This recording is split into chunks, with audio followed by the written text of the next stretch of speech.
Have you ever wondered what Hollywood legends really think about each other behind closed doors? What would happen if two of cinema's greatest icons had actually joined forces on screen?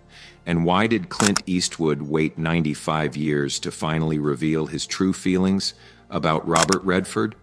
These questions have lingered in the minds of film enthusiasts for decades, and now, at the remarkable age of 95, the legendary Clint Eastwood has finally broken his silence about one of Hollywood's most enduring mysteries. Born Clint Eastwood Jr. on May 31st, 1930, in San Francisco, California, Eastwood's journey to becoming one of Hollywood's most respected figures wasn't an overnight success story. Growing up during the brutal years of the Great Depression, his family moved frequently in search of work before finally settling in Piedmont, California. The young Eastwood worked various odd jobs as a lifeguard, forest firefighter, and steel worker, slowly developing an interest in performance while building the rugged, resilient character that would later define his legendary on-screen presence.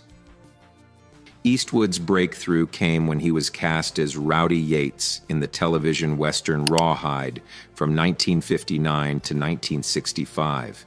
The show gave him the platform to showcase his stoic demeanor and commanding screen presence, qualities that would become hallmarks of his career. However, his real transformation into an international star occurred when he traveled to Italy to collaborate with director Sergio Leone in the now legendary Dollars trilogy of spaghetti westerns, A Fistful of Dollars, 1964, For a Few Dollars More, 1965, and The Good, the Bad, and the Ugly, 1966. As the man with no name, Eastwood projected a new kind of Western hero, mysterious, laconic, morally ambiguous, yet undeniably magnetic. These films not only cemented his place in cinematic history, but also helped redefine the Western genre for a new generation. The momentum of those spaghetti westerns carried Eastwood into the 1970s, where he began exploring more diverse roles and collaborations. His portrayal of Inspector Dirty Harry Callahan in the crime thriller Dirty Harry, 1971, created yet another indelible screen persona. The character, a tough San Francisco cop with a relentless sense of justice and a willingness to bend the rules, became a cultural touchstone. The phrase, "Do you feel lucky, punk?"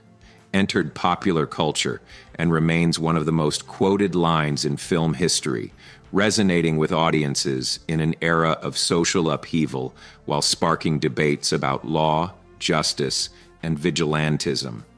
But here's where the story takes an unexpected turn. Why did these two legendary actors, who dominated Hollywood for decades and defined American masculinity on screen, never share a single frame together?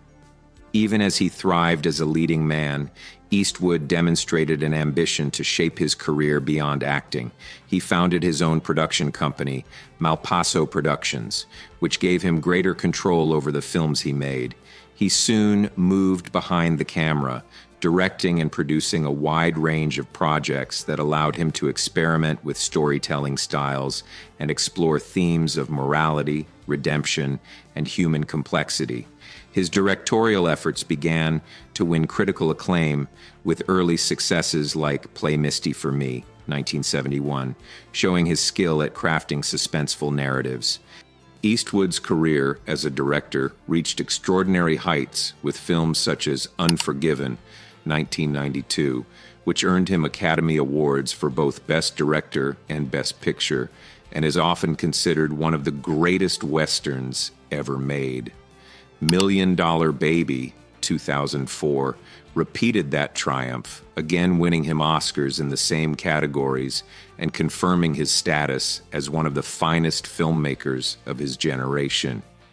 Other notable directorial works including Mystic River, 2003, Letters from Iwo Jima, 2006, American Sniper, 2014, and Sully, 2016, demonstrated his ability to tackle varied genres with emotional depth and precision.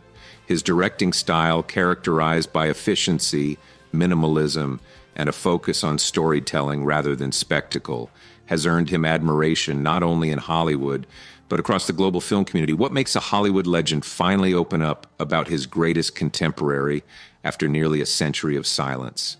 Throughout his decades-long career, Eastwood has rarely been one to gossip or dwell on other Hollywood figures. His reputation has always been built on quiet dignity, a man who preferred to let his work speak louder than any interview or headline. That is why, when he finally decided to speak about fellow screen legend Robert Redford, the moment carried enormous weight. Both men shaped American cinema in ways that few others could match, and though their careers rarely intersected directly, their names have long been tied together as symbols of enduring star power. Eastwood, who has often been careful with his words, surprised many when he shared his thoughts. "Robert has always been someone I respected from a distance," he began. "We came up around the same time, and while we weren't often in the same circles, I always admired the way he handled himself. He had a style, a presence that was all his own." This was a rare moment of direct praise from Eastwood, who was not known for handing out compliments freely. The statement revealed that even in his own towering career, he remained aware of the artistry and influence of his contemporaries. The two actors represent different archetypes of American masculinity. Eastwood became the rugged face of the Western, the silent gunslinger whose steely stare could command a scene without a single word. Redford, on the other hand, embodied a polished charm, the golden-haired heartthrob who combined charisma with emotional vulnerability. Together, they painted two sides of the same cultural coin, and Eastwood seemed to acknowledge that duality. "He wasn't like me," Eastwood explained, "and that was the point. He did what he did better than anyone, and it worked. You couldn't mistake Redford for anyone else. So what prevented these two titans from ever collaborating on a film project that could have changed cinema forever? Fans and critics have often imagined what it would have been like if the two icons had shared the screen. The pairing of Eastwood's stoic grit with Redford's effortless charisma might have been electric, yet it never happened." Eastwood addressed this too. "People always ask me why we never made a movie together. The truth is, the timing never lined up. He had his projects, I had mine, and neither of us wanted to compromise what we were doing. But I don't think we needed to make a movie together to recognize what the other stood for. He was doing his thing, and I was doing mine." Despite never collaborating, their careers often ran parallel. Both men eventually moved behind the camera, where they proved to be as gifted as directors as they were as actors. Eastwood's words about Redford serve as both a tribute and a reminder. In the world of Hollywood, where egos often clash and rivalries dominate headlines, two giants of cinema managed to coexist, each carving out his own place in history. "We didn't need to compete," Eastwood concluded. "We both found our way, and I'm glad he was out there doing what he did. The movies are better because of it."